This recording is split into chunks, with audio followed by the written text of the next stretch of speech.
What's going on, world? It's your boy Gemini Brown here, back with another episode of Knowledge Kicking Knowledge. Today, part 2 of our talk on with the 12th house, shedding some new observations and all of that.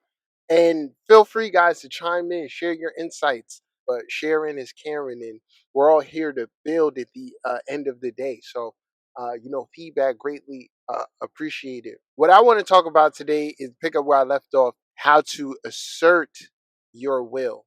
And I don't have a clear cut formula for this, but I want you to think about in the other houses there being a clear cut logical, let's just go at logical, a logical way of obtaining a set experience. And then within that, one can always steer their will in a comprehensive, logical manner to achieve the desired result. More times than not, it'll be like that, particularly with energies in houses 1 through 11. Let's give an example of someone with Venus in the 7th house. This is, of course, Venus's natural position. I could even diversify this. Let's go with Venus in the 5th, the 7th, or the 11th. All these positions makes Venus popular.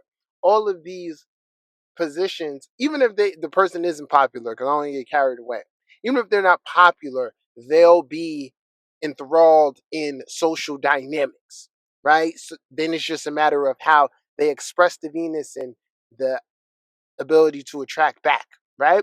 But here, let's say in the 5th house, simple logical mode of advice here is you'll meet people, or the people you date that you'll attract will be in line with whatever creative endeavor you are partaking in at the time. If it's, let's say, maybe um, a a Mercury Venus aspect going on in any of these houses I mentioned, you may continuously meet or attract others through friendship, through other friends that you have, things of that nature. So it's like, okay, logically, I want to meet someone. Let me ask my friend who knows a lot of people what's good.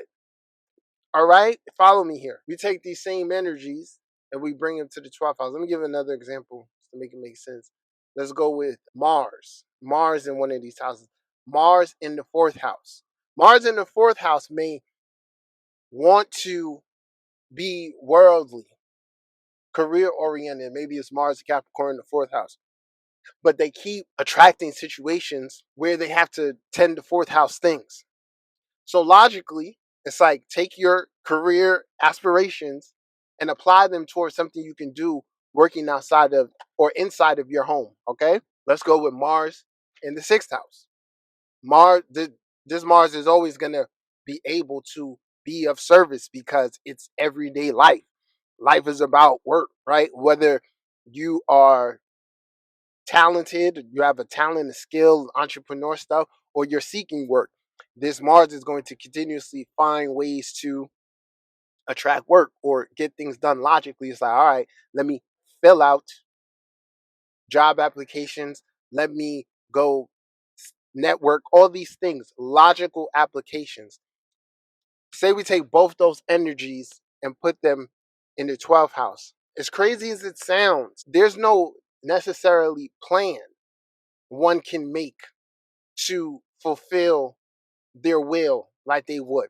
A common thing someone with Venus in the 12th house will feel moved to do.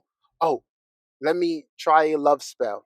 Let me try something out there to put into the universe what I want back. The kicker is when you make that list of qualities and you go out into the world and you search for those qualities, the universe does not unveil it. It's not that it never will. It comes when your eye is off the mark, when it is submerged in something greater than the particular desire. Through my work with others and in life, I found that, you know, I'll say something like this and people want logical answers. They want to hear what they want to hear, but that's the truth here. And you can apply this to any type of energy in the 12th house. It's not that you don't set goals It's that you have to learn how to get out of the way of goals. Intent is everything. And the reason why it is difficult to assert your will in this logical way, because this being the house of the unconscious, any energies there are part of a particular vibration, which is you. And because you're in the unconscious, it may be difficult for you to recognize that. And it's kind of twofold. Hope this makes sense. The full video and other videos will be available on my Patreon, only $7 a month, and you get a daily horoscope with a ton of other exclusive content. Check it out. So a person may say, "Oh, I want I want to be around these types of people. I want to be around people who are more creative." For a majority of people in general, because it relates to the collective unconscious, the person seeking that thing out may not be or embody a particular vibration of creativity at that time. They may, speaking of Mars, maybe they may have a Mars in the 12th here square Saturn or opposed Saturn. So the people, your reflection, what gets reflected back to you is that what the aspect reflects, and that's part of what you are in that moment. Going back to what we said in the previous video, ways to overcome this is with acceptance. And it's much easier said than done, but it can be obtained. You want to have an intent. I want to live a creative life. And as a result of living a creative life, I effortlessly attract other creative individuals that provide me with inspiration, dedication, all of that stuff. That is the way in which you have to approach 12th house endeavors. Let's go with someone had asked me about the North Node, and I realized I didn't touch on it too much. So here's a dope part. And like I said, guys, I've channeled a lot of this information. I've regressed myself. A lot of practices in which I've developed and ways I've grown my powers, I will eventually share. But I'm doing so in this incremental way, right? Because mastery is everything. But anyway, North Node in the 12th, very interesting one. And I'm just gonna reiterate, guys, these themes, a theme that I say here for the North Node, can exist within another position here. It's just really about decoding what that is for you, the individual, what this energy is signifying, what is the lesson to be learned. But souls with the North Node and the 12th, there's a couple of options here, but one that I've come across that corresponds greatly is the need to develop compassion. In one of your incarnations, you lacked compassion for a particular area of life or thing, and this can be represented by the planet and sign. So, to give an example, a lot of men in this life, let's say, it goes so deep, y'all, because when you start getting into lives, it's a lot. A lot of men, like in a present incarnation, who may have like a Pluto or a Mars or even a Saturn, right? Or North Node Scorpio type of dynamics, they didn't have a healthy understanding of sexual dynamics or perceiving or having compassion for the opposite sex or power someone lesser than them. Let me try to clean this up and say it better.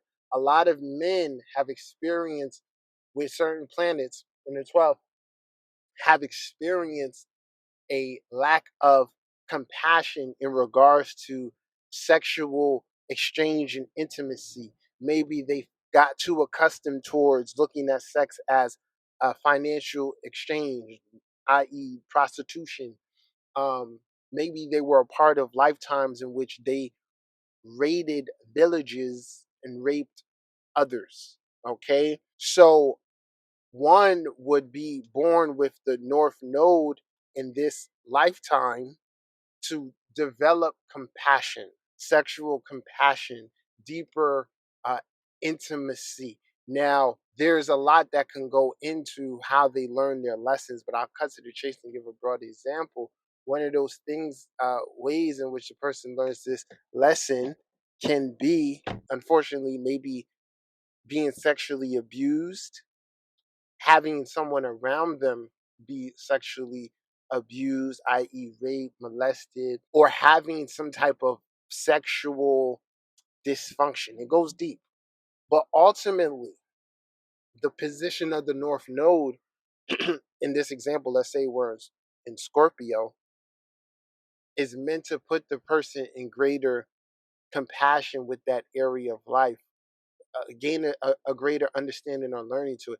So, with that said, there's a lot with the North Node. There are things that you just can't deny, that you have to experience. And a lot of times it's in order to heal, right? Heal that particular thing. So, in this example I use, yeah, one may have to fall in love with someone who's very promiscuous, have someone close to them sexually assaulted or experience that in order to gain that full compassion that's needed.